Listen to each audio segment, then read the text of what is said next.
निगरां वज़ीर आज़म अनवारुल हक काकड़ ने कहा है कि बालाज बलूच के मामले पर FIR दर्ज हो चुकी है। कानून के मुताबिक तमाम तकाजे पूरे किए जाएंगे, लेकिन 20 साल से जो सवाल जवाब तलब है उन्हें बहस का हिस्सा होना चाहिए कि मुसल्लह और गैर मुसल्लह अफराद को क्या एक जैसे ट्रीट किया जा सकता है। सब जानते हैं कि बलूचिस्तान में आर्म्ड इंसर्जेंसी चल रही है। 14 लोग ग्वादर के रूट पर जिंदा जले हैं। DNA के जरिए उनकी शनाख्त हो रही है। उन्होंने बालाज बलूच को बेचारा करार देते हुए कहा कि बालाज को मैं बेचारा ही कहूँगा क्योंकि उनके लवाहिकीन हैं, लेकिन उन 14 लोगों का नाम भी शायद किसी को नहीं पता। उसके बाद कुछ मजदूर थे, उन्हें किसी थाने में पुलिस वालों के साथ शहीद किया गया।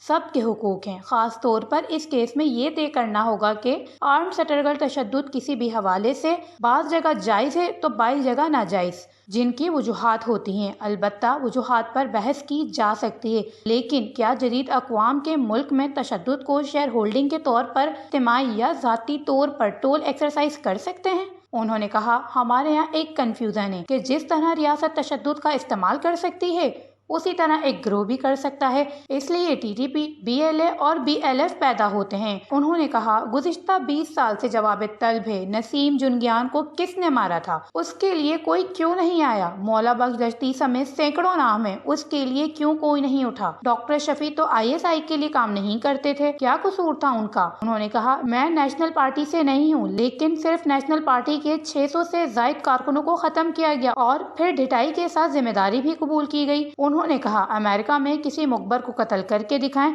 तमाम इंसानी हुकूक के साथ फिर जवाब भी मिलेंगे। तशद्दुद बड़ा चैलेंज होता है और रियासत अपने तौर पर अपनी आवाम के तहफ़्फ़ुज़ के लिए इक़दामात करेगी।